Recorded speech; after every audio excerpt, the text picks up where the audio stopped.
book. Happy Valentine's Day, social media. Happy Valentine's Day, social media. And check this out, social media.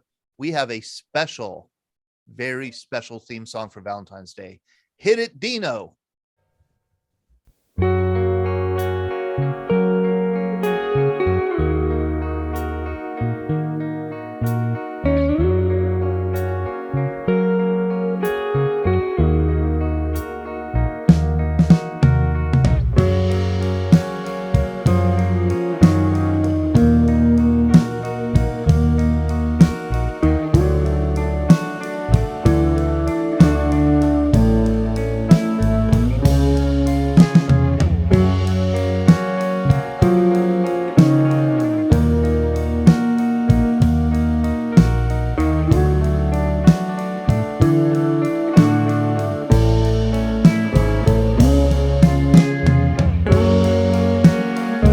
Need to know, Julia, has anybody ever serenaded you? I'm sorry? Has anyone ever serenaded you? I don't think so. Are you going to? I want Todd to, but I was. Oh. Everybody loves. I absolutely would serenade Julia, and Of course. yeah, but I only know one song, and that's Hallelujah, I'm a Bum. Welcome everyone to VBC Happy Hour for Monday, February 14th. Happy Valentine's Day to you all. We're excited for this program tonight. I'll be hosting the program. Todd is my wingman tonight. Todd, how are you doing this evening? I'm doing very well.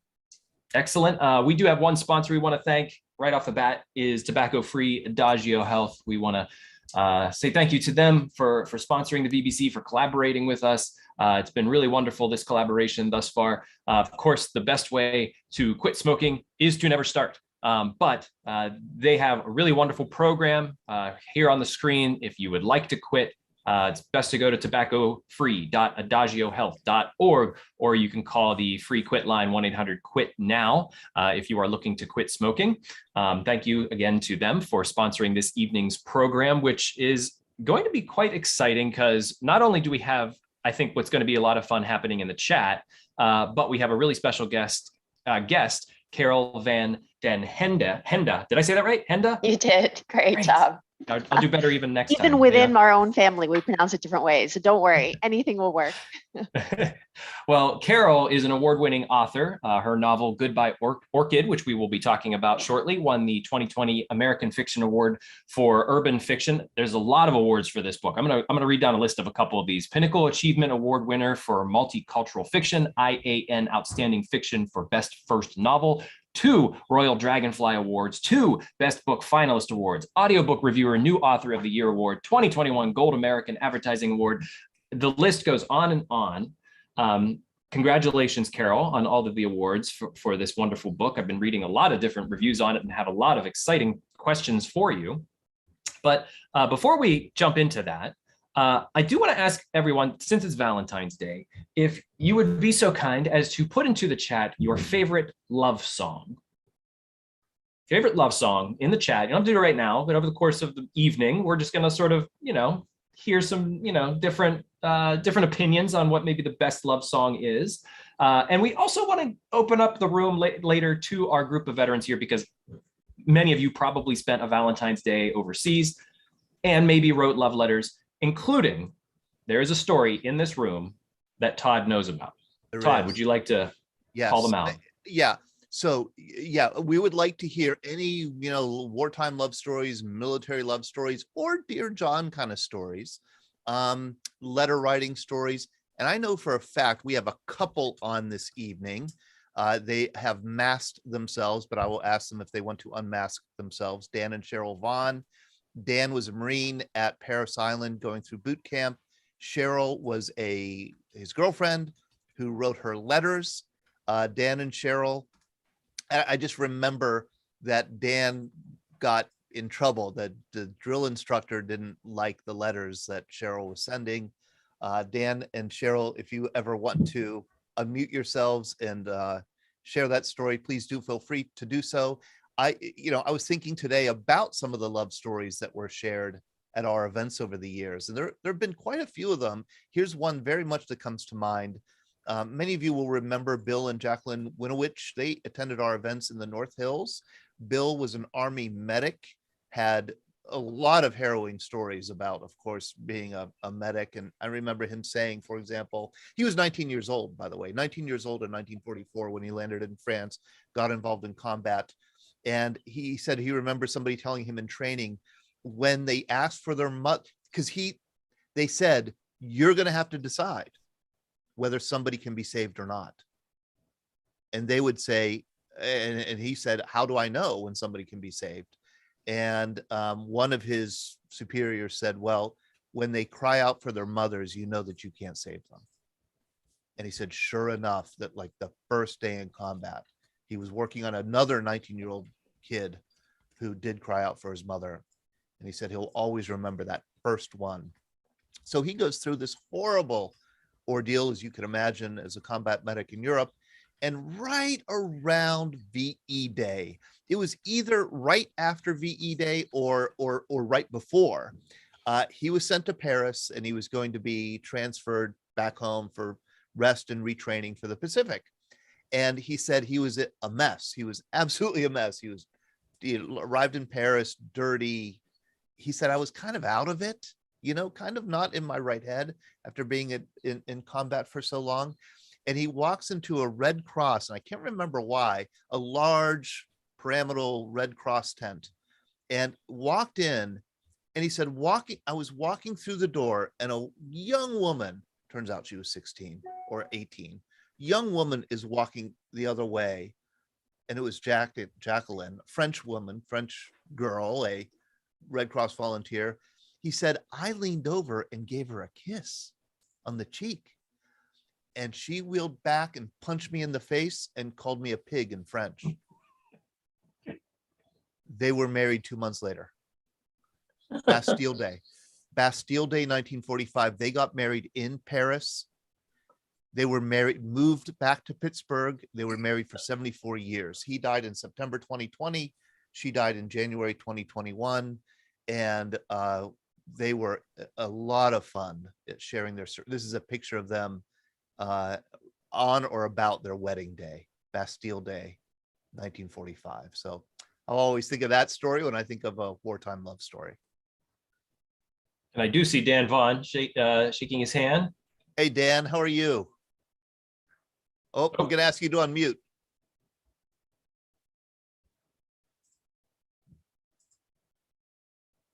Sorry, Dan, we can't hear you. We're going to ask you to unmute. There we go. Now Okay, we can hear you. Can you hear me Dan, now? Yep. Dan, yeah, we can hear you, Dan. Dan and Cheryl, Okay. how long have you been together as a couple?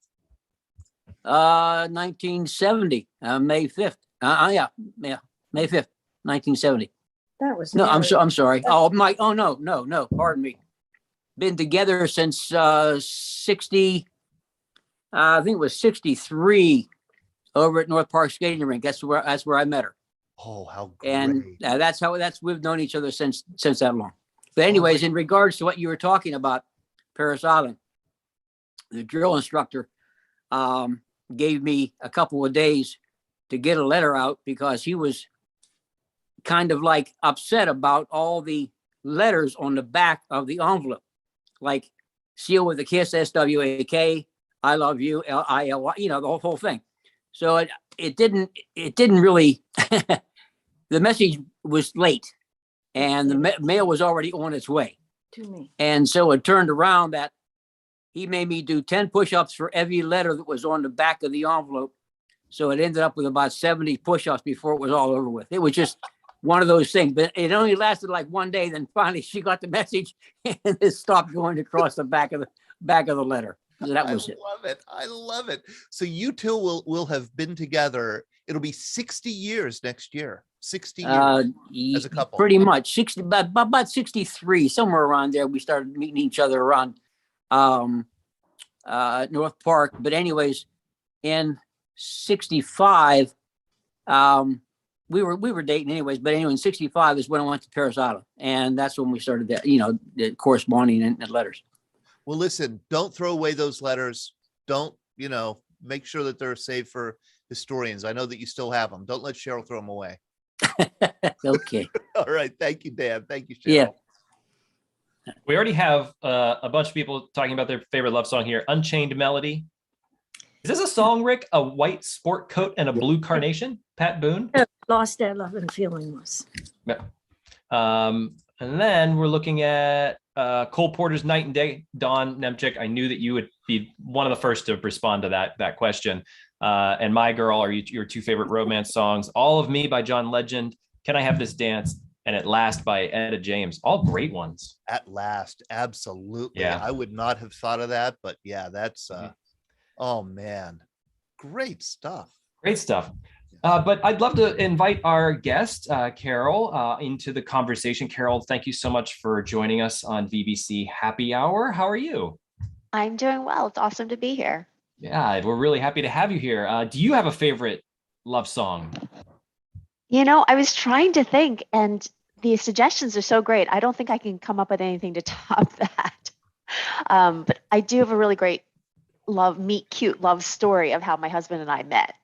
So I'm loving hearing the stories that you guys are sharing. Can we start there? How did you and your husband meet? Since it's Valentine's Day, it seems like a quite apropos place to start. So we met on a train from New York to New Jersey. He sat next to me on a Saturday night, and he happened to be carrying a book I wanted to read. And so when he sat down next to me, I asked him about this John Irving book that had just come out. He told me all about it. He told me about his life as working as an engineer. And he said at night he was working at a bookstore to pay off his student loans. So if I could just simply give him my address, he would be happy to send me a copy of this John Irving book. And after I gave him a P.O. box address, just so everyone knows, not my actual physical address. He sent me the book, and I sent him a thank you note. And after that, he started writing me letters.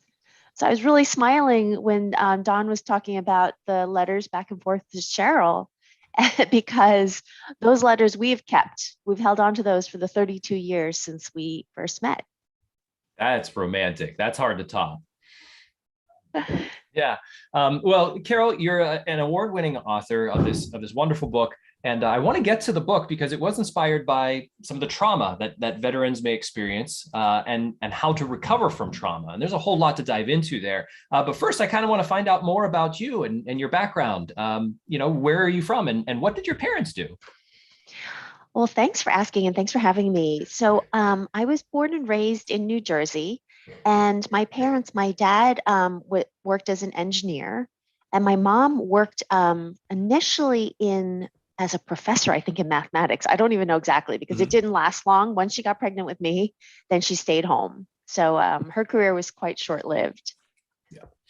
Did anybody in your family serve? So not that I know of. And I know that that's, such a, clear question to be asking me. I don't think I have people in my family who've served, but I am absolutely so thankful for everyone who does serve and have such gratitude for that. And it is absolutely what inspired Goodbye Orchid, is the experience of combat wounded veterans. And becoming a writer, at what point did you decide that's what I want to do? That's my path. Yeah, so it's a bit of a roundabout path because as a kid, I always loved reading and writing, and I thought I wanted to be an English major when I was going to college. But my nice traditional Chinese family sat me down and said, and this is so stereotypical, so feel free to laugh.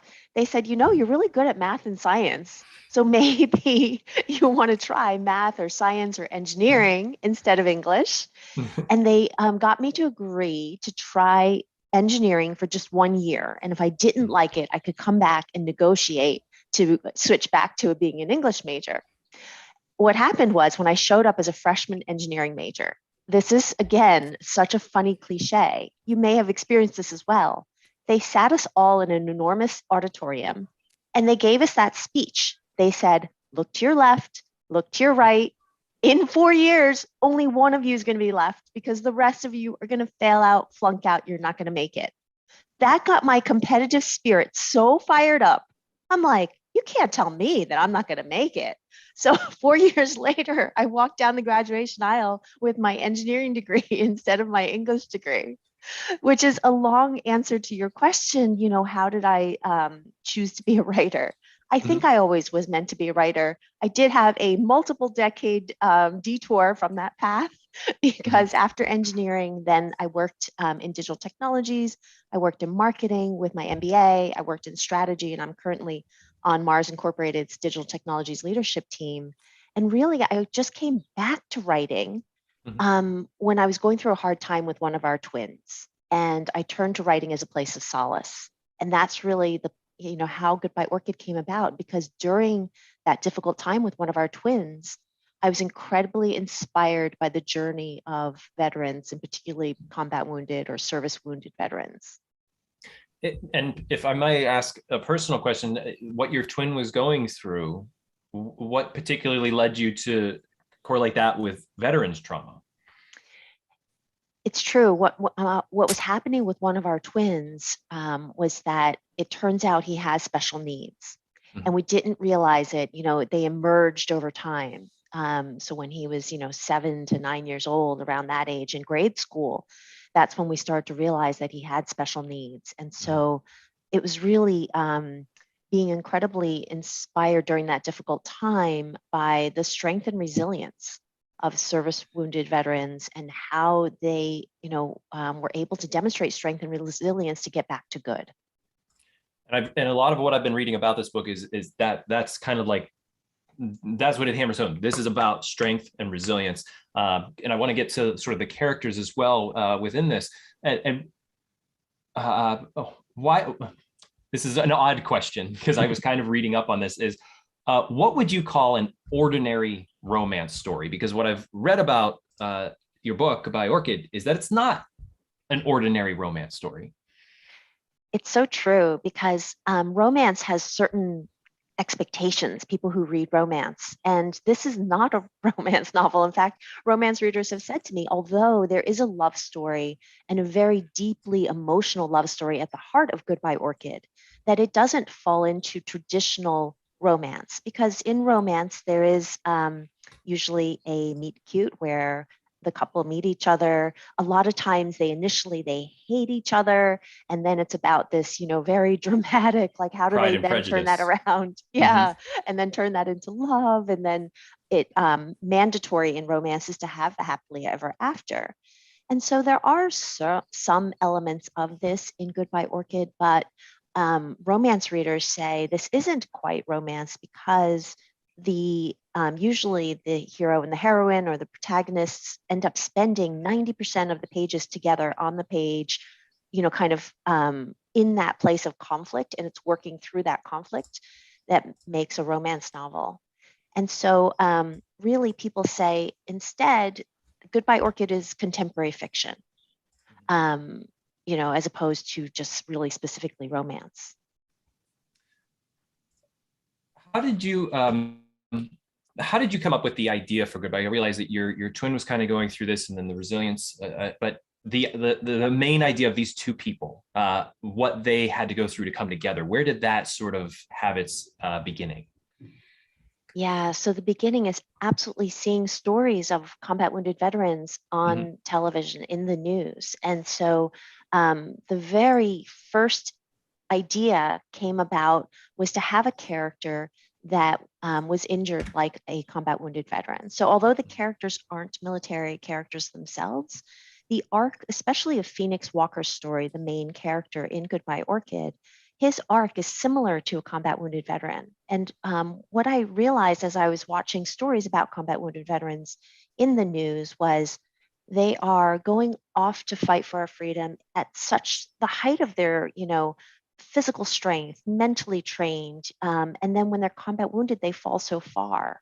And I think that journey is so touching. And then to be able to then climb back up out of that. And so that was the initial idea, really was to have somebody be, injured in an accident that mirrors a combat wounded veteran, and then to create a character who he's in love with and she's in love with him, who would be the most difficult character to have in that situation.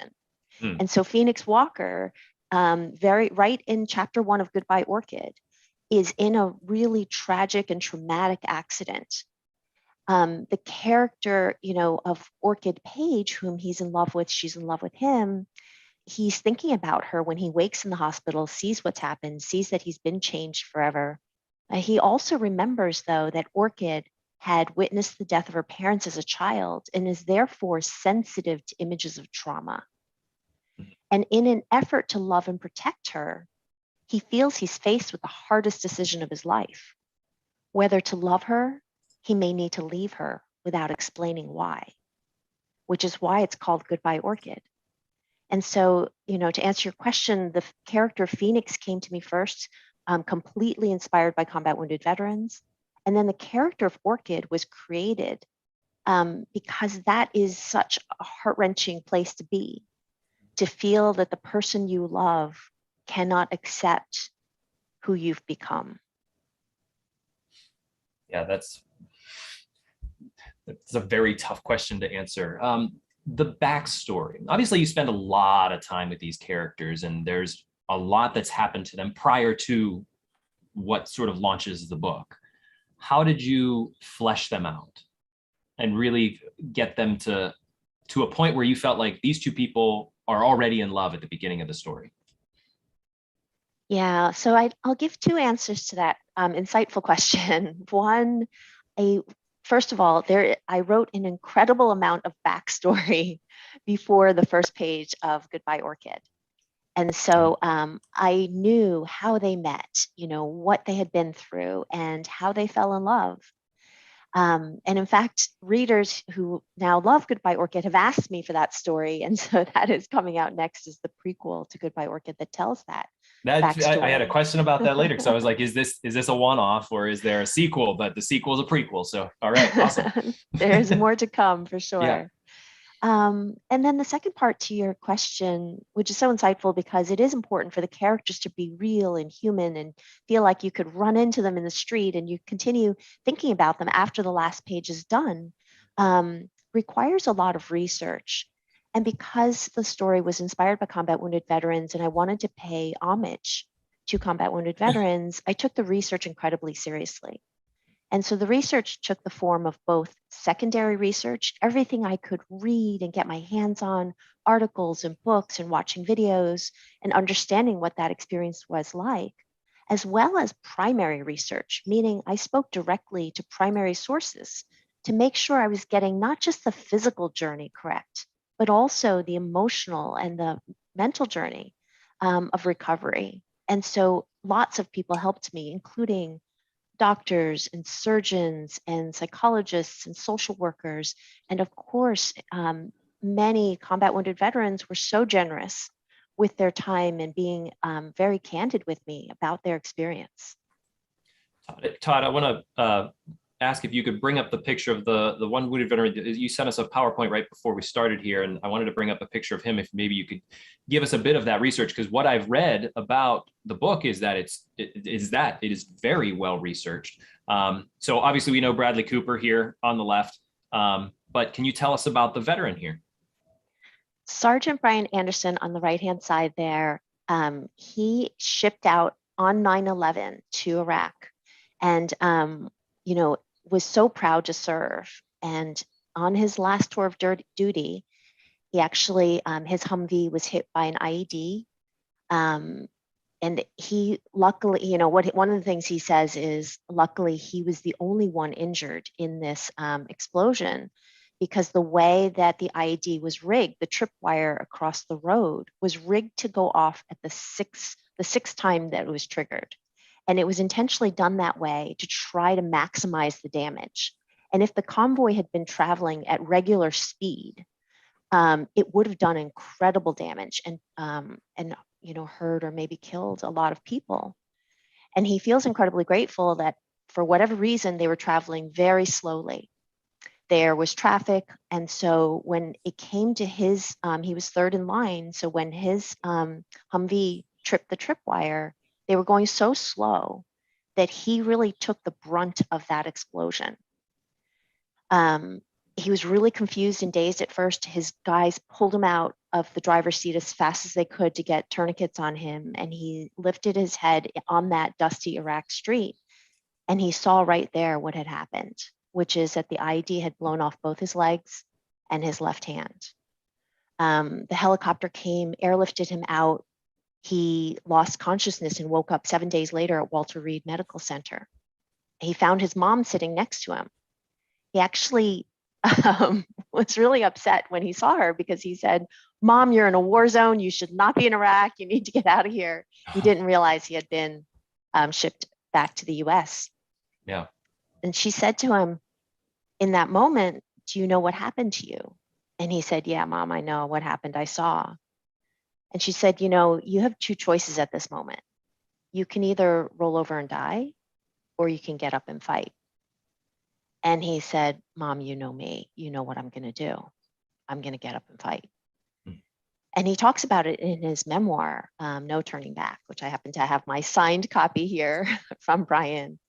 He's an incredible individual because, you know, you think about the extent of those injuries, completely life-changing.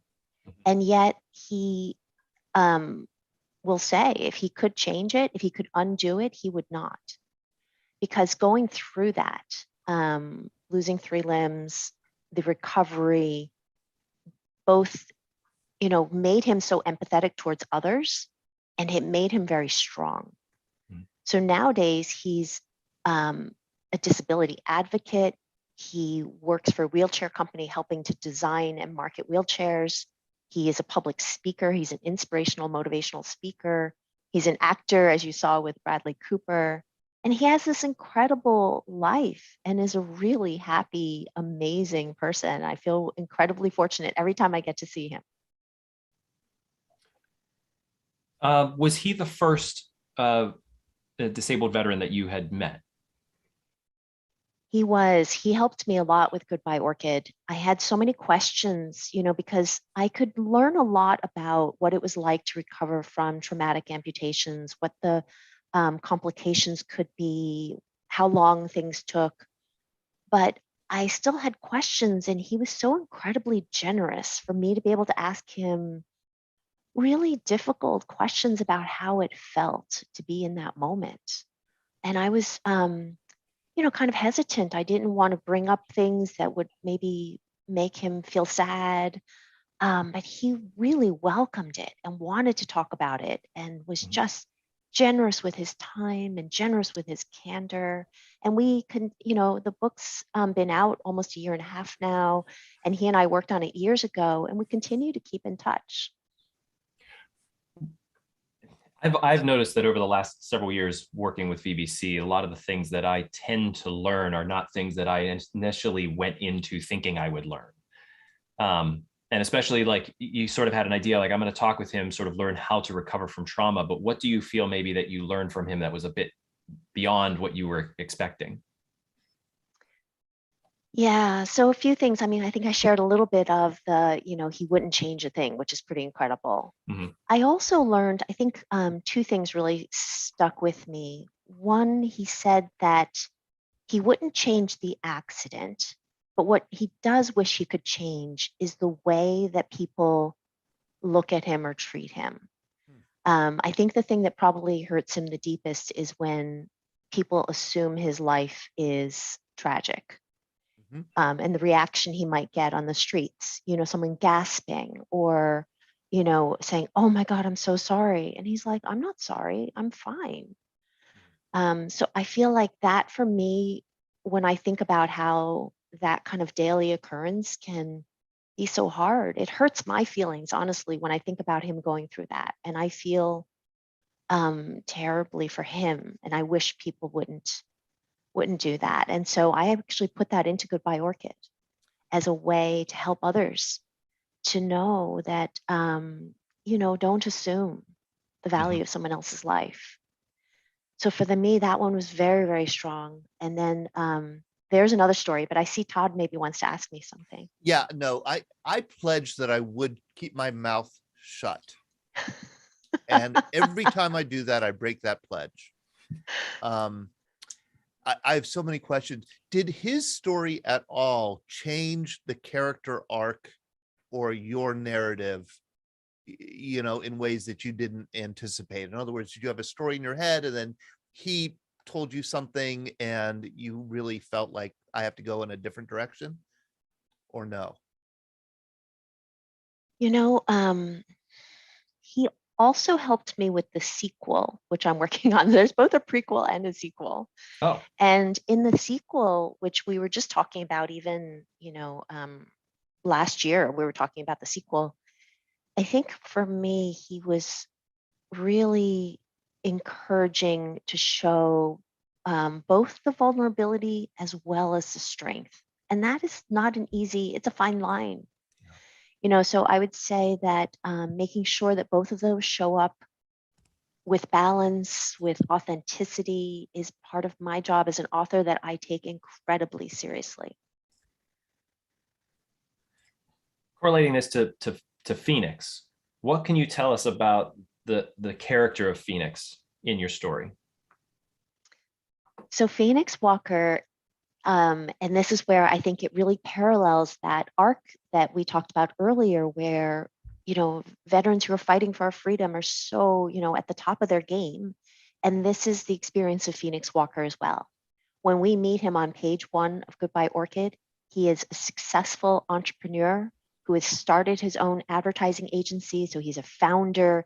He has grit, and he is a successful, driven athlete. And so that part of the arc of how he really falls to some dark places after his accident is what mirrors a combat wounded veteran's experience. He's also incredibly big-hearted. He knows when he met Orchid, which I'm writing in the prequel now, he knew about her trauma and her past, that she had witnessed the death of her parents and was therefore sensitive to images of trauma. And the kind of kindness and empathy that he showed her is part of his Achilles heel. So on the one hand, of course, those are wonderful attributes, to care so deeply for someone else, to care about the trauma they went through and to feel protective of them. But also it's that protectiveness then that leads him to wonder in Goodbye Orchid whether, in order to protect her, he may need to leave her. In fact, Susan Cushman, another author who reviewed Goodbye Orchid, said Goodbye Orchid is like a modern day Affair to Remember, if anyone knows that movie or that story. A lot of times we've talked about support network and how that does help sort of heal from trauma. Obviously, with Phoenix not being able to fall on Orchid for that support network, what can you give us maybe not a spoilery thing, but like, what does he start to use as his support network? Yeah, it's such a great question about the support network. And I think that's so important. So Phoenix is a twin. I'm a mom of twins as well.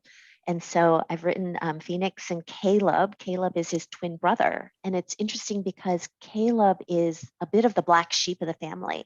He has felt not as successful compared to successful Phoenix.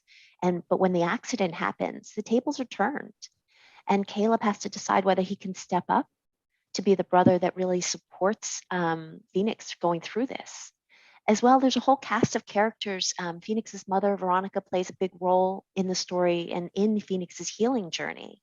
This is something I've heard from other combat wounded veterans like Doc Jacobs, who's also endorsed Goodbye Orchid, that this part really touched him. So Doc told me after he read Goodbye Orchid that it reminded him of his own experience, at Walter Reed, recovering from an explosion that injured 3 of his limbs. He lost his left leg below the knee.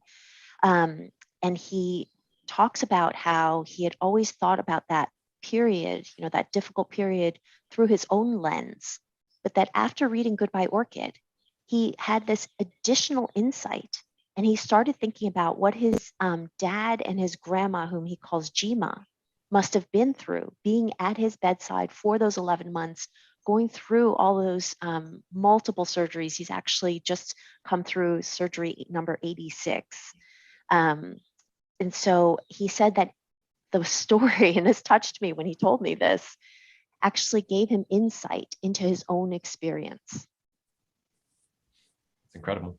But flip the script a bit. Orchid, what can you tell us about her character? Obviously, we know that she experiences this trauma of seeing her parents die. But but where is she at the beginning of the book? And does she even know that anything happened to him? Yeah, this is part of the really interesting heartbreak around Orchid. So, I mean, she's actually a strong character too. And so people who love women's fiction often love Goodbye Orchid because, and maybe I should even tell you about the meaning of Orchid's name. But I think you're asking a good question because Orchid is a strong character. She is a successful, marketer or executive in the beauty industry, and she also is, kind of a giving but driven person. And so the two of them have a lot in common and get along because of these things. When the accident happens, she happens to be overseas on a 6-week work assignment that Phoenix helped her win. And so she doesn't know about the accident. He's somebody who stays off all social media. So there's no way to just Google and find out. His company is an advertising agency, and they made sure when the accident happened to keep his name out of the news. They didn't want their, agency name dragged through the mud, or not even through the mud, but just like, in the media for this. And so she doesn't know about the accident, which is what allows Phoenix to be able to ask himself that question, whether he should break things off without explaining the real reason why.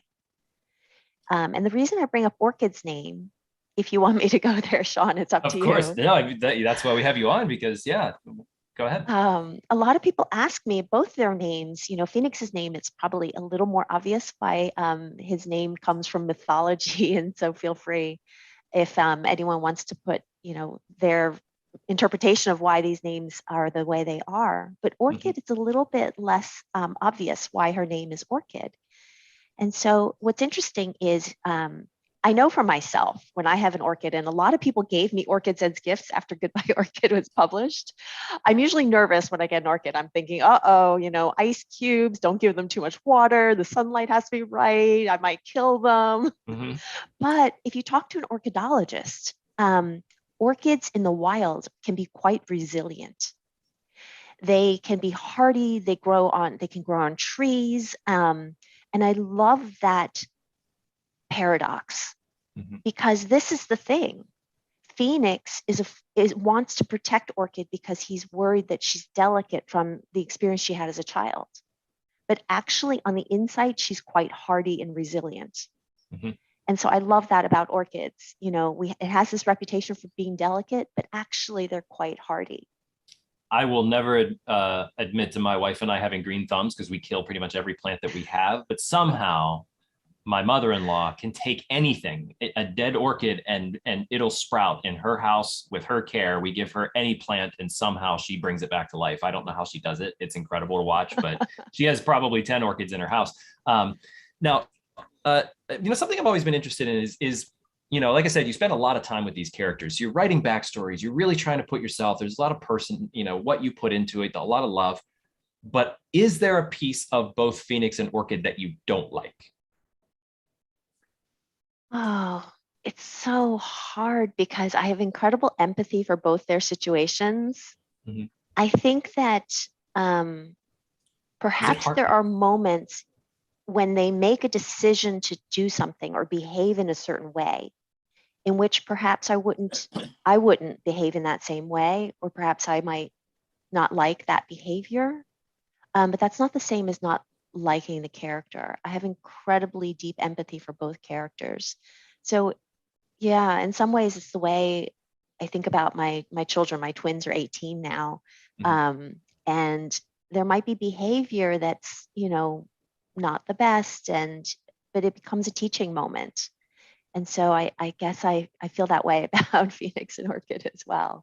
Is it hard to write them into a spot where their entire backstory has now led them to a point where they make this decision that you're like, I don't want them to make this decision, but I have to because this is what I've built? Because you can't go back and just, rebuild the entire backstory, right? Yeah, it's so true. A lot of writers have a hard time either with, like you're saying, writing themselves into a corner that's hard to come out of. And then therefore you just have to be really creative, and you might brainstorm 10 different ways, 10 different things that could happen, and that's one way. The other thing writers have a hard time with is putting their characters through a hard time. You have to make your characters go to really dark places to be able to have the character growth and the learning. And so that can be hard too, because you love your characters and you don't want them to have the pain, the emotional pain. And I feel the pain with them. I cry when I write, and readers tell me they cry in those same places that I've cried when I've written it.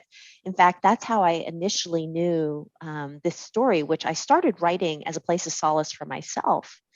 Well, I realized that this book had a place to help other people, and therefore started to pursue publishing when I had joined a writers group. And this particular writers group, we would have critique sessions every 2 weeks. On a Saturday morning, we would sit around Mary Lee's table in her kitchen, and we would read our work aloud to each other. One of these Saturdays, I read the passage in which Phoenix wakes in the hospital after the accident and realizes what's happened to him. When I read this passage, I brought the table to tears. These other writers, these other authors were in tears.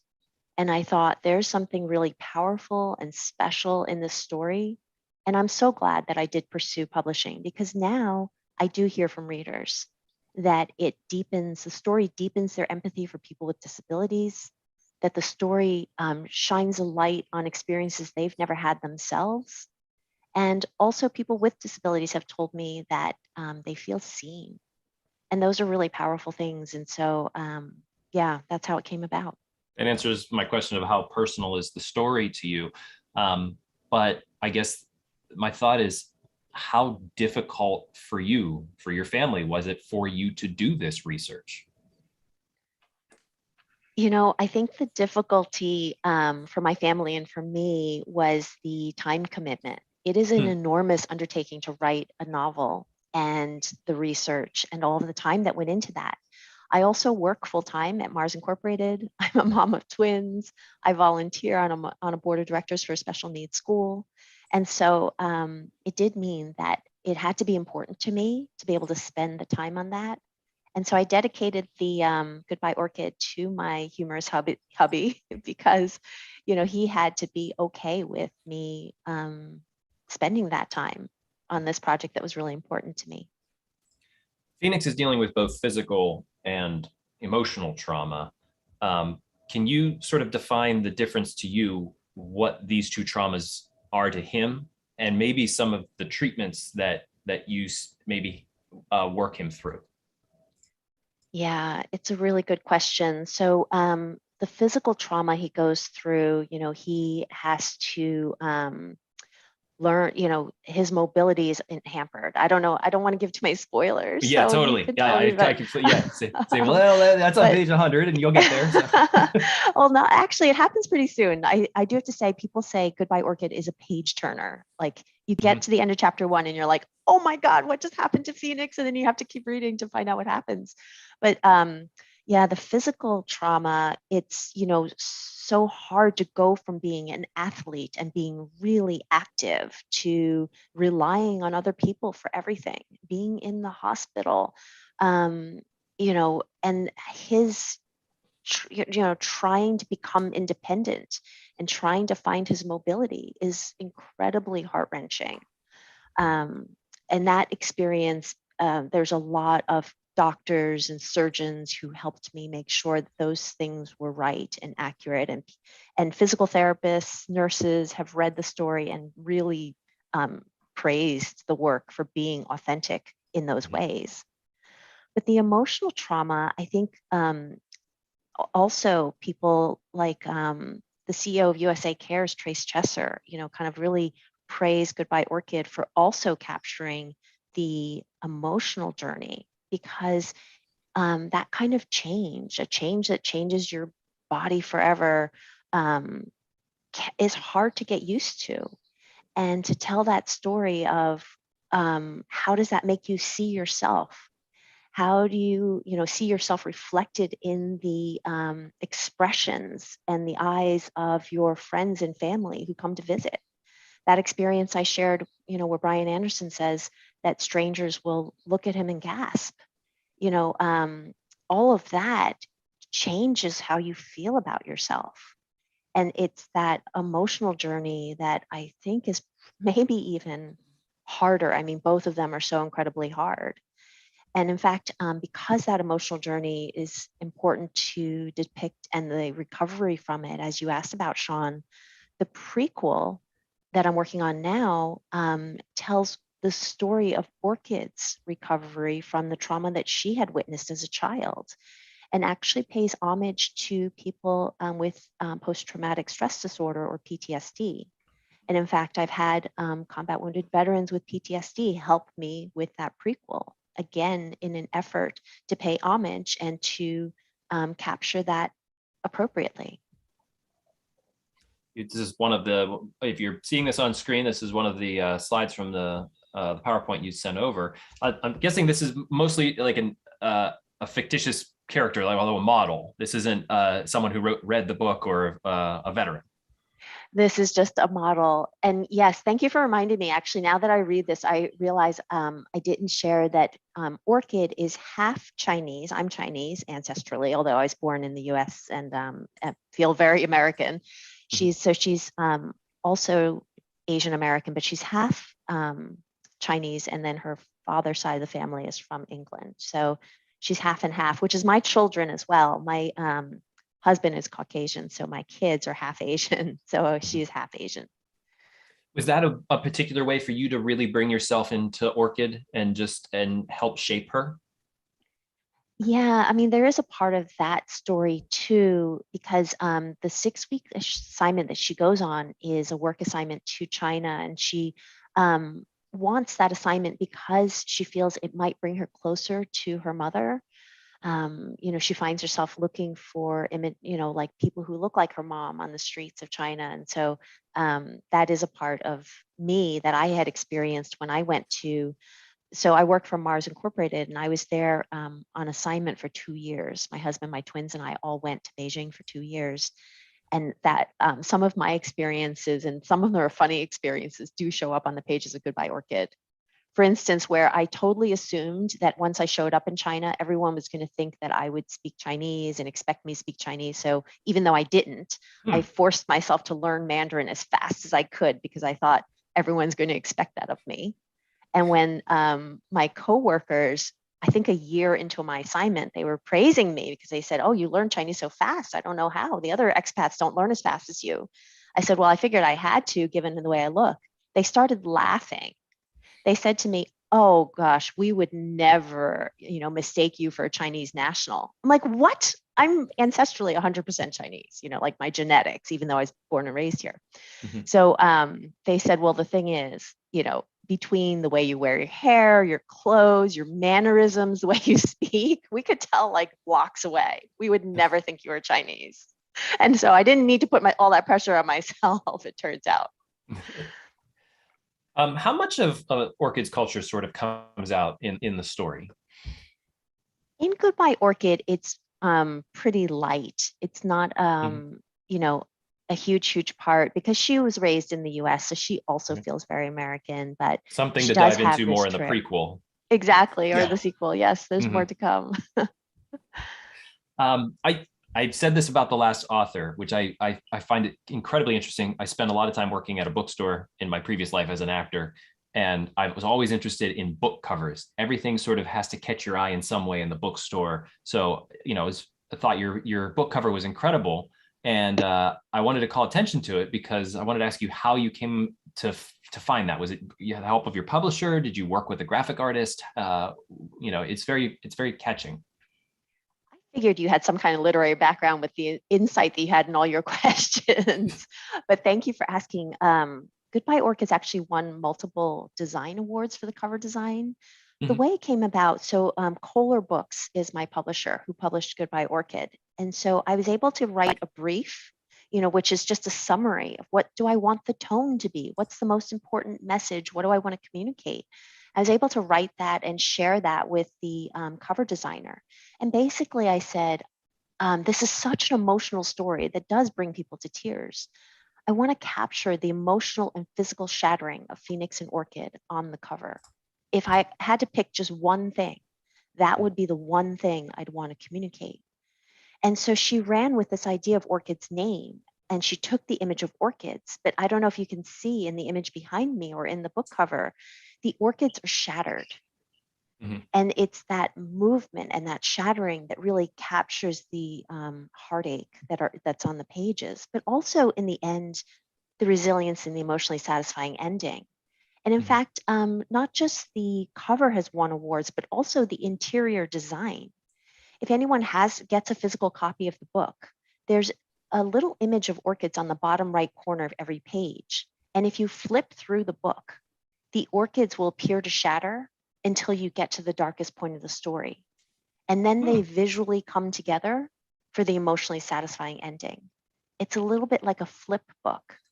And this, it's a hidden Easter egg design detail on the pages of Goodbye Orchid that some people notice and some people actually don't realize until I show up for a book club event or a bookstore event or a library event. And then I show them and the wow on their faces. And yes, thanks for showing the animation of the shattering of the orchids. You're speaking to the nerd in me too, because you say Easter egg and I'm like, that's cool to put into a book. That's just nice touch. I love that. Obviously there's very different themes of love. You could read 100 different novels, find 100 different ways to read about love. You chose to specifically write about this particular form of love. Is there something about love that draws you to write about it? Yeah, I mean, I think, and it's so fitting that we're talking about this on Valentine's Day.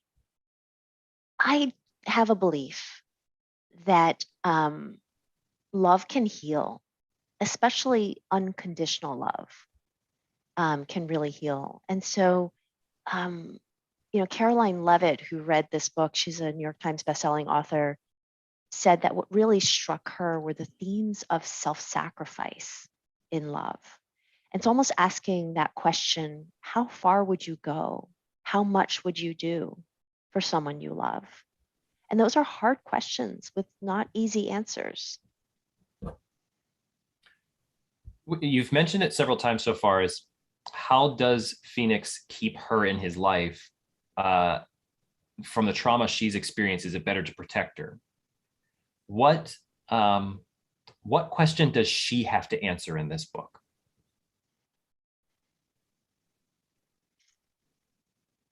What's interesting is she ultimately needs to ask that question too. How far would she go to ensure that, that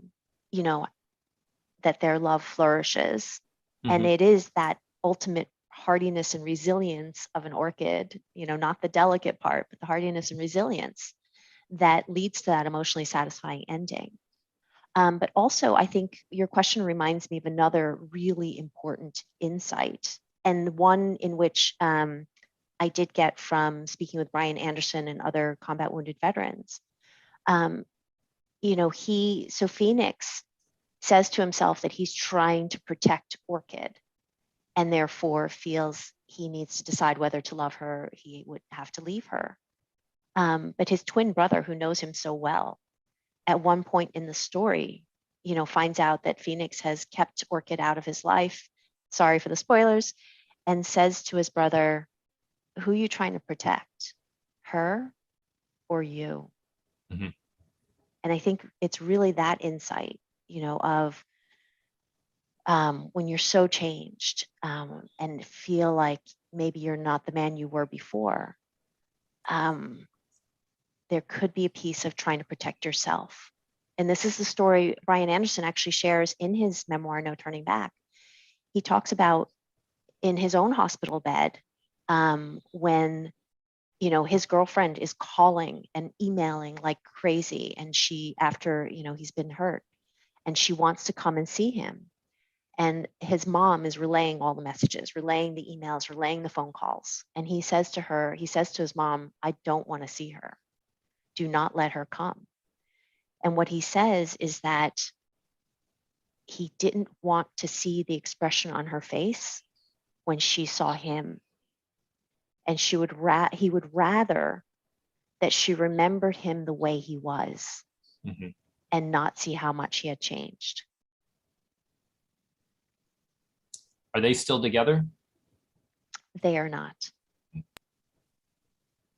Todd, do you want to, if you could bring back up the PowerPoint for me, please. There is another veteran, I believe, in the PowerPoint, the one picture below. Yeah, this one is Navy Corpsman Doc Jacobs, who is the one he was a medic, and actually a very long storied family of military service. He always knew he wanted to be in the military, and his memoir, There and Back Again, tells his story about that. He's the one who was injured, has sustained injuries to 3 limbs. He lost his left leg and has been through 86 surgeries. Okay. And he's the one who, after he read Goodbye Orchid, said, "This actually gives me insight into my own experience beyond what I've thought about even myself." So he really loves the story and endorses it. Can you scroll down another? Sorry, I was going to ask you to scroll down another page, Todd. I certainly will. And I was just going to say, that's one thing that fiction really, really does well, is give you insight into yourself. Mm. It's just, which is why I think men don't like to read it. I love to read fiction. I'm not saying all men, Sean. I'm not saying you.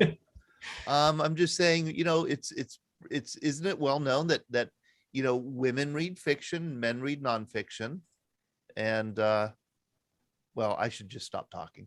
I would say a lot of guys have actually liked Goodbye Orchid because it's a really fast read. Of course they do. I'm just saying, And that Is this what photo, you're the looking for? photo, Go ahead, Carol. I was just going to say the photo of Doc Jacobs was when he came to New Jersey for sled hockey. He was in a sled hockey tournament, and I got to see sled hockey, which is, pretty rad. It's pretty athletic. That's incredibly difficult. Regular hockey is difficult, let alone sled hockey. Yeah. And Brian Anderson has just taken up murder ball, which is quad rugby. Like, that's really hard too. You're reminding me, I recently, I'm a host of the VBC podcast, The Scuttlebutt. In our next episode that we're going to record tomorrow, we had to watch 2 different movies. One was The Outpost, post 9/11 war movie based off the book. If anyone here has not seen the movie, I highly recommend it. But I also highly recommend the other movie we're going to talk about, which is called Kilo 2 Bravo. It's a British post 9/11 war movie about a unit that gets mired in a valley filled with mines. And you can imagine sort of what the ordeal they went through. Terrifying. But Carol, your story is making me think of this movie, because I was really, it's shocking. It's heart-wrenching. And you get to the end of that movie and you see how many of them were physically changed. And all you can think about is, how did each one of them come out of it? Now, thankfully, at the end of a war movie that's about a real event, usually they show pictures of the veterans and give you a blip about, this is where they are, this is what they've done, and only one gentleman in that entire unit actually was killed. And he didn't die until after the whole event had happened on the flight back. But certainly, it's very interesting that this book is coming up in our programming right now, simply because next week we'll be talking about this movie and the trauma that this unit experienced. And it's not only just the trauma that each one of them experienced, emotionally, physically, but as a group, sort of a group trauma, that they were all a part of this really sort of horrific couple hours, that they weren't necessarily under fire or under attack, that they were just in a really, really bad situation. And had real no way out of it, even from the people that were coming to help them. And I recommend it. If you're able to watch it, you can find it, I think, on Tubi. But for those of you in the room, if you're looking for a really solid, sort of semi-fictional war movie, that Kilo 2 Bravo is really great. But getting back to Orchid, this book, we've talked about sort of where you went with the theme of love in this one. How are you expanding that in the sequel and prequel? You get a lot of great feedback from the audience that has read it. they want to know more of this story. How do you keep them guessing? Where do you take the love story from here? Yeah, so two things. First, because I think social justice and causes are so important to me, they play a role in both the prequel and sequel. So the prequel will have, Orchid dealing with her PTSD and how she recovers from that. You had asked about that earlier, Sean. And so, there are therapeutic methods that have helped people. And so she'll explore those and, hopefully teach others about it through her experience. But also there are twists coming. So there are secrets, you talked about Easter egg secrets hidden in both the prequel, where things aren't the way they quite seem, as well as the sequel. And so there's lots of intrigue to come. Without giving away too much, does the prequel take place, I'm guessing years though, prior to Goodbye Orchid? It's the 4 months prior. Okay. Yeah. And then the sequel is the 6 months or so after. And the sequel, one of the way that the accident happens for Phoenix is he's in a subway station in New York City. And this is honestly a fear I have myself too. And if you read chapter 1, you'll know right away. But there's a homeless man who, kind of inadvertently causes the accident. And so in the sequel, part of what I explore is homelessness and, or being unhoused, and how that can happen, and how can happen to, anyone, and how can, you certainly aren't planning on it, and circumstances can really lead to that, including there are military veterans who have a hard time finding work, who aren't being recognized for their skill sets being completely transferable into all kinds of other careers, but not being recognized for that, and therefore having a hard time finding work, and maybe sometimes ending up homeless. And so I do talk about that in the sequel. And in fact, that's why a portion of proceeds from Goodbye Orchid goes to supporting USA Cares. USA Cares really helps military veterans and their families in those times of needs. And they see that, day in, day out, that kind of, thing happening, where it can be really hard to find work when military veterans are back.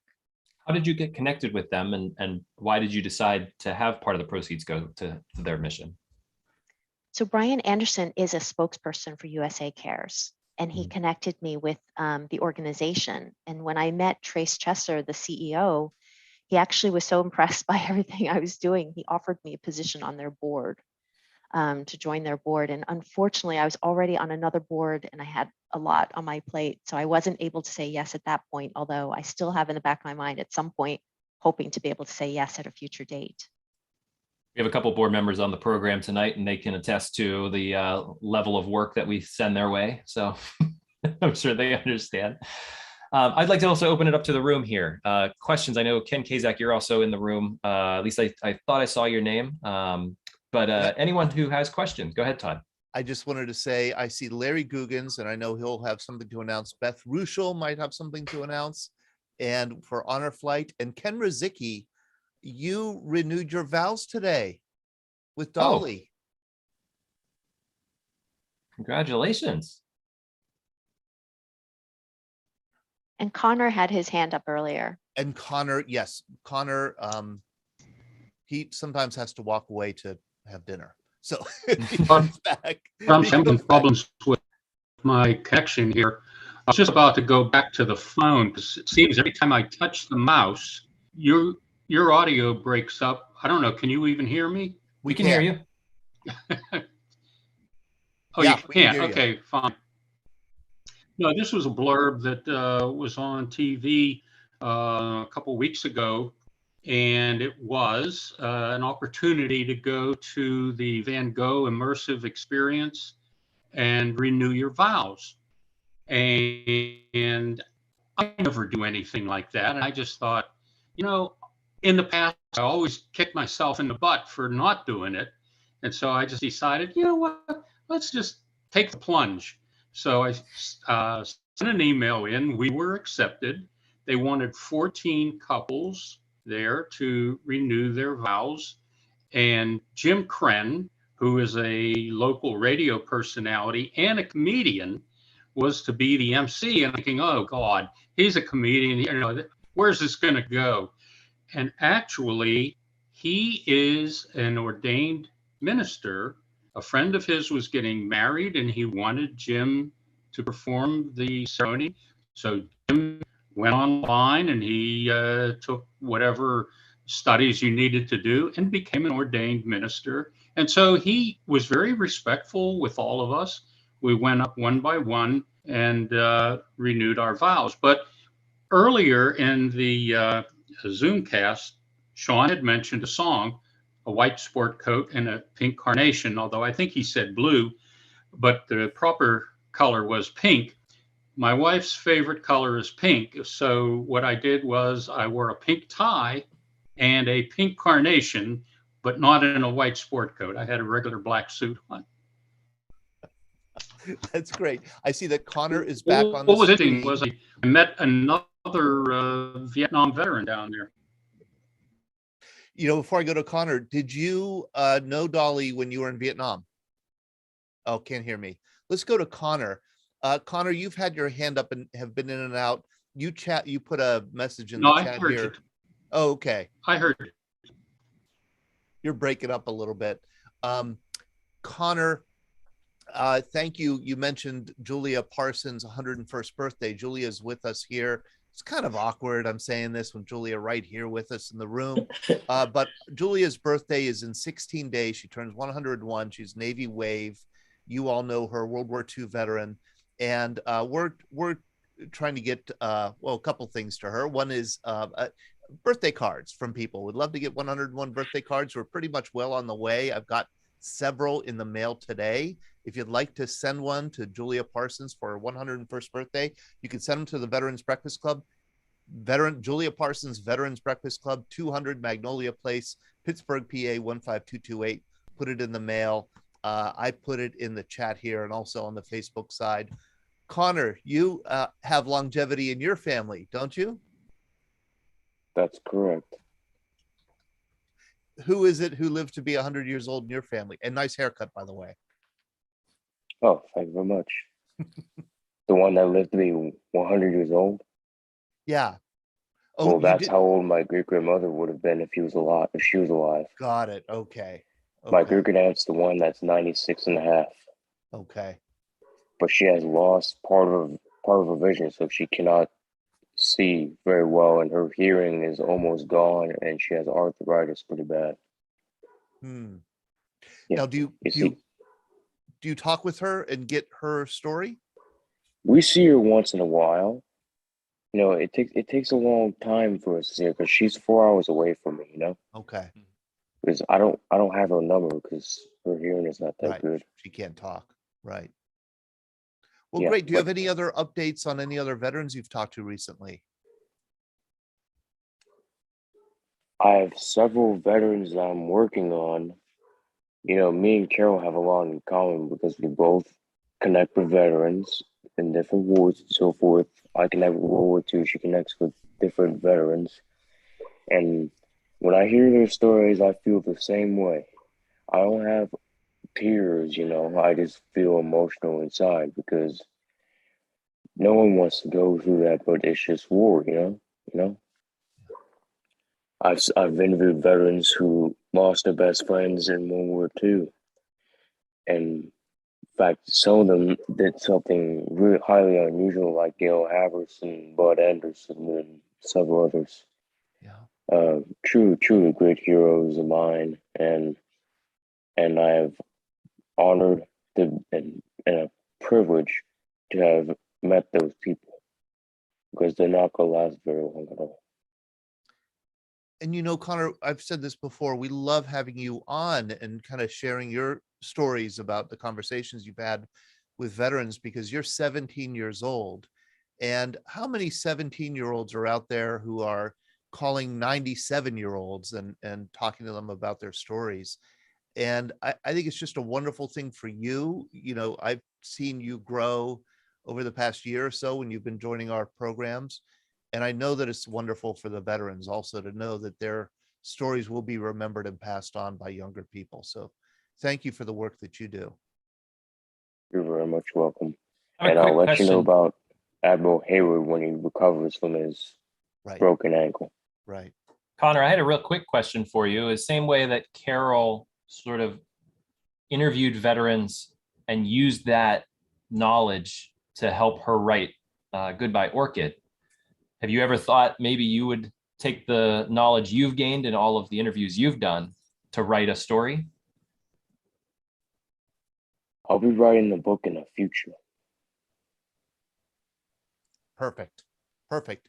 Yeah, he takes notes. He's a man after my own heart. He takes notes during these conversations. I love it.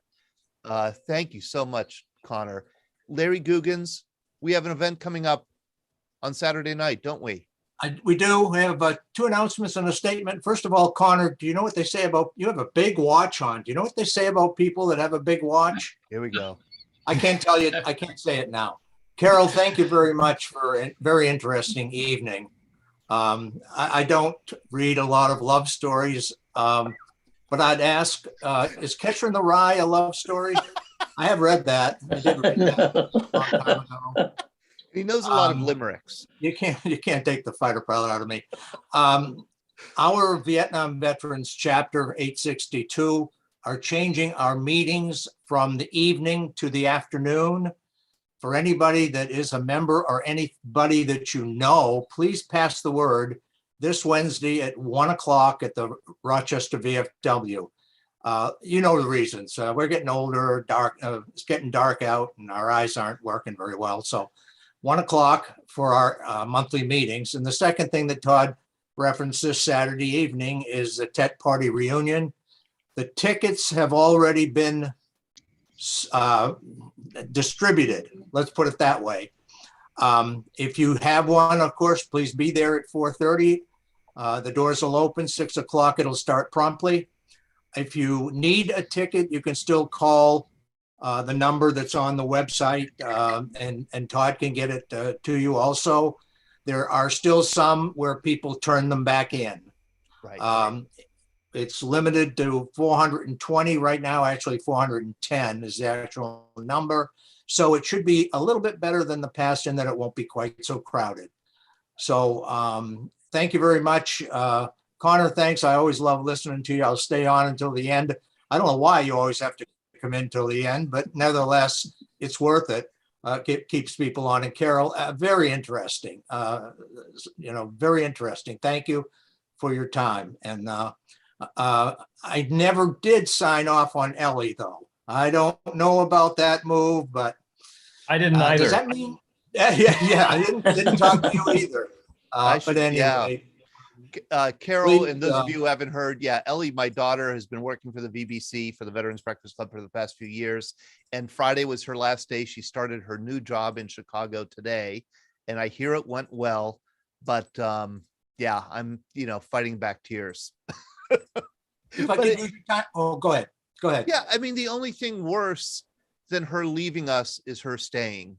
And, to love is to set free.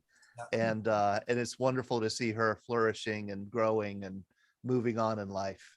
Yeah, absolutely. She was, she was a pleasure, obviously, and I'm sure she'll be back again. Todd, can I just swing a question? Because you're coming Saturday evening, obviously. Yes. And who is coming with you? Who are you bringing with you? Nobody. Your daughter's coming too, though, right? No. He's coming stag. Not Ellie. Stag. Okay. No. You're coming up. You can't get a date. I can't get a date. Okay. I'm only looking for tickets for a table. Island turned me Todd, down. you didn't. I was gonna say, Todd, you didn't ask the woman who lives downstairs. How about Sean? Sean, can you come and be his date? Anyway, I saved 2 seats. I just want to know if someone wants them, we'll have them up. But thanks a lot. Thanks for the time. Speaking of which, Beth Ruschel, I think, are you coming? You have a meeting for Honor Flight. You know what, Todd? I really, really wish that I could go. And I wish that these 2 events didn't happen the same weekend, because I had the same conflict 2 years ago. I really want to go to that event. But the National Honor Flight Summit in Baltimore is this weekend. Right. And I do have to go to that. Now, yeah, and you're on the board of Honor Flight Pittsburgh, and Yes. do we have a date for the next Honor Flight trip to the memorials in Washington, D.C.? Yes, it is April 23rd. Okay. Yep. April 23rd. And we All right. still have availability. So any Vietnam, Korean War, or World War II veterans, it's a trip that is free to all applicable, the veterans. We would love to have you. We couldn't travel for 2 years because of COVID, obviously, and we were able to go in October, and the trip was wonderful. And we're really looking forward to, hopefully things with COVID continue to slow down a bit so that we can go and enjoy the trip. We had, I think we had 3 World War II on our last trip, and 2 or 3 Korean War. And unfortunately, the Korean War Memorial was under construction, but I think by this spring they should have it done. And I'm really excited to see how that turned out. Yes, so the 2022 trips, as you see, are April 23rd and October 8th. And I'll Yeah. put the link to the site, honorflightpittsburgh.org, for those of you who want to go. And thank you for the work that you do with Honor Flight, Beth. Absolutely. Did you say you were going to take Isla as your date? I was going to take Isla, but she said somebody else is already taking her. So, Oh, Yeah. I told her that we need to go have a big lunch for her and Julia's birthdays because she has a birthday about 4 days after Julia's. Hers right, is March 6th. She's going to be 97. 97. That's right. She told me 97. Wow, 2 Navy waves, 2 World War II Navy waves. How fantastic. And so thank you. Thank you very much, Beth. Thank you. Let's see, any other stories out there? There were a I couple know- great questions in the chat for Carol, which Carol, thank you for answering them. But I also wanted to ask real quick, where can you get the book? Should we go to your website? What is the best place? Yeah, so it's available most places where books are sold. You can find it on Amazon or bookshop.org, which is a great way to support local bookstores. It's available on barnesandnoble.com, target.com. So it's pretty widely available. And then if you do want signed copies, you can just message me on my website. I have a contact page, and I've been doing that for people that I know that I meet at events. Sometimes people want a signed copy from me. So I put that's that possible link too. to your site here in the chat for anyone who might be looking to get that. I think it's a good way to wrap up this evening with some love stories from our veterans. It's like I just want to start calling on people to find out if they were deployed and find out, did you exchange letters and what was that like? And I kind of always go to Brad, but I feel like I don't want to necessarily pick on you. Yeah, I knew it. I had a feeling. But Ben Wright, I wanted to ask you, were you deployed during Vietnam during a Valentine's Day? And did you have a sweetheart at home? Well, actually, I was flying in and out of Southeast Asia from the Philippines, and I had an accompanied tour. So my wife was there with me. I'd go temporary duty and fly around Thailand for 3 weeks or here, there, and everywhere. But basically, we weren't that far apart. That's good. Bob Miswa, you had quite a long career. I'm sure you were deployed during a Valentine's Day. Oh yeah, like when I was in Vietnam and Iraq, both. I know while I was married when I was in Iraq, so I was able to contact my wife on Valentine's Day. Did you always make it a point to do that? Was it like if you didn't, you'd hear about it later? Like, no, it just I made a point of where I was at Camp Victory. I could actually sit at my desk in the S4 section and call my wife. Using the Mars system. Mm-hmm. I could call out to the 911th Air Force Reserve Wing at Greater Pitt, and then they would just hook me up with my wife in Oakdale. But it was really weird because sometimes you'd hear ding, ding, ding, and all of a sudden it would trail off. I'd condition my wife, hey, if you can't hear me, just hang on for a minute or two and it'll come back in. And And then they set up a toll-free telephone number right in our battalion headquarters where I was able to call her. My Saturday night date was at 11 o'clock her time Saturday, 6 o'clock my time, Baghdad time. I would go to the dining facility, load up on food and go sit there and then call her at 11 o'clock sharp, except for a couple of times when other people got in ahead of me. You know, it was a benefit, but I took every opportunity I had to call my wife. I mean, it just, I took advantage of that, you know. But I look back, and when I was in Vietnam, I managed to get one Mars call into my mom and dad, because at that time, you know, I was a first lieutenant and single, you know, and I shocked the crap out of my mother and father. They get a call from me from Camp Red Devil in Quang Tri. Hey, Mom, what's going on? Is that you, Bobby? You know?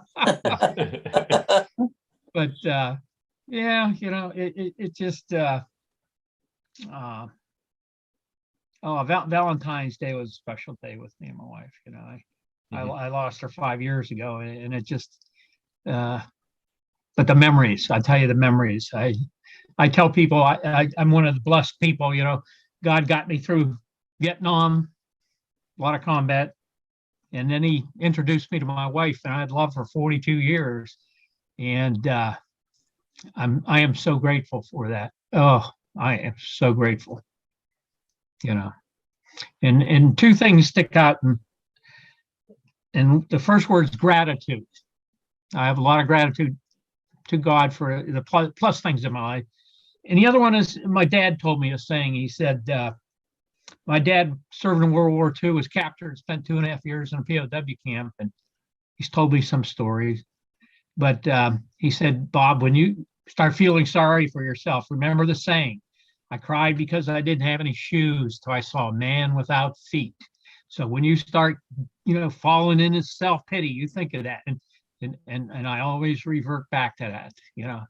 And I just saw someone posted it last week, one of my friends on Facebook, and it just brought back memories of my dad, you know.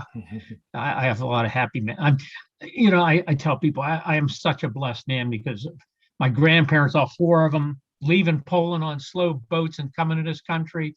My parents, my grandparents, all my uncles and aunts. I look at all the nuns and priests that taught me in Catholic schools, all my professors at W&J, all my military instructors. I am a product of them. And I am so thankful for every little piece, you know. And that's why I say that saying about the, you know, I cried and gratitude. Those two things, especially the last week, just think, I'm going through prostate cancer treatments right now. I got 8 more to go, you know. So if you see me and I'm glowing from behind, you know, and I'm thankful to God it's treatable, you know. Yeah. That's the nice thing, you know. Oh, and again, thank you again, Monsanto and Agent Orange, you know. But you know, you just I look at like wartime experiences, and I tell people one of the biggest lessons I learned as a platoon leader was it's not me, it was we accomplished the mission. Mm-hmm. I mean, the camaraderie and the esprit de corps, that's the best job I ever had. You know, no job has ever amounted to what being a platoon leader in a tank platoon in combat. Mm-hmm. You know, and thank God I was blessed with probably the best NCO platoon sergeant I ever had, and the rest of the men in my platoon. I mean, thank you, Bob. Oh, Carol, I mean, we sort of had you on the spotlight, but did you have any questions for our group? I mean, I'm learning so much just hearing all of you share your stories. I feel really blessed to have had this time with you all, and I so appreciate it.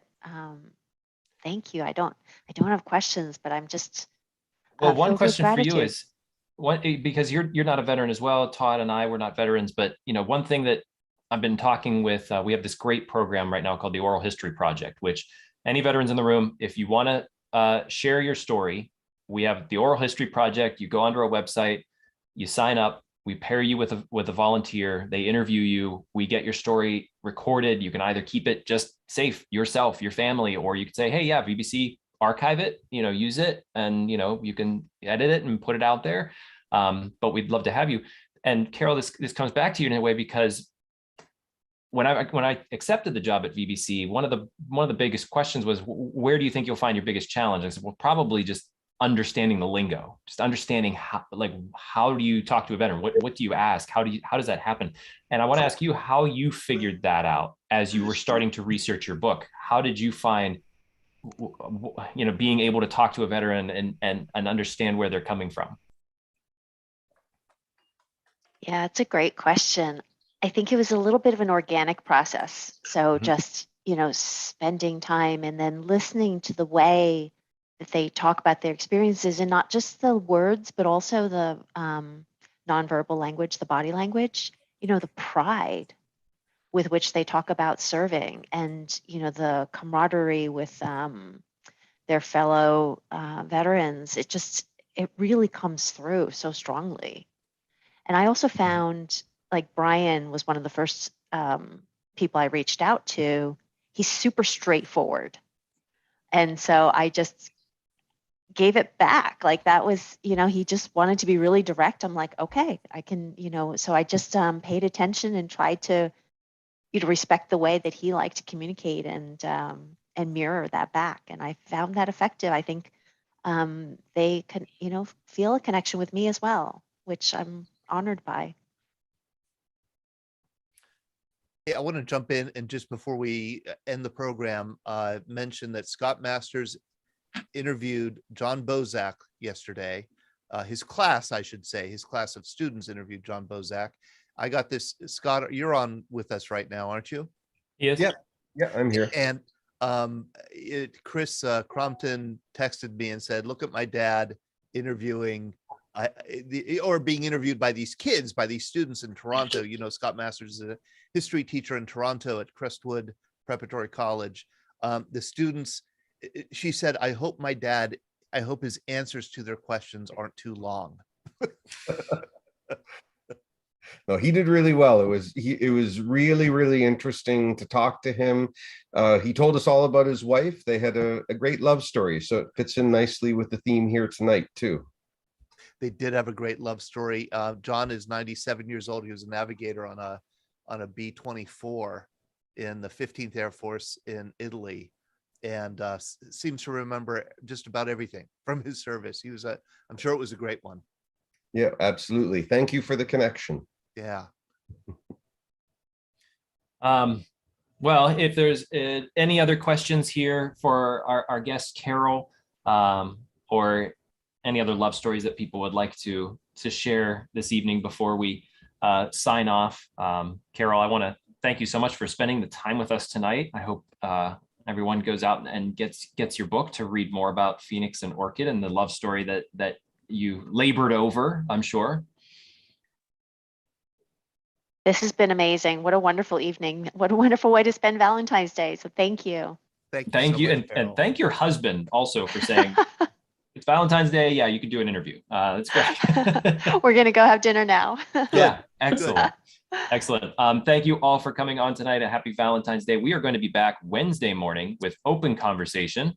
Yes. Okay. Listen, we have coming up. Yes. Wednesday morning, Open Conversation. So we're going to be talking about, I have some Cold War history I want to talk about. Ukraine. I think there's some interest in talking about that. Military slang. I have some questions. So it's Open Conversation on Wednesday morning at 9 a.m. for a VBC coffee hour. 1 week from tonight, we're having Korean War veteran Curtis Morrow, who is a member of the 24th Infantry Regiment, the last military unit to be desegregated in the US.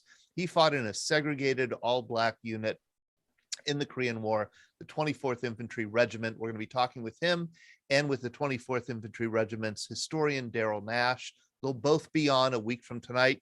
We'll be doing a history. They were the 24th Infantry Regiment, was part of the Buffalo Soldiers, created a unit created in 1869. We'll be talking about their history and the experience specifically of Curtis Morrow. We have Greatest Generation live on the 22nd. We have a special program on the anniversary of the flag raising at Iwo Jima on the 23rd, the morning of the 23rd. So You'll find out information about all that in an email that we will send out, and we did send out today. So I'll see you on Wednesday, and then if not, then on Monday evening. Thank you all so much. Have a wonderful evening.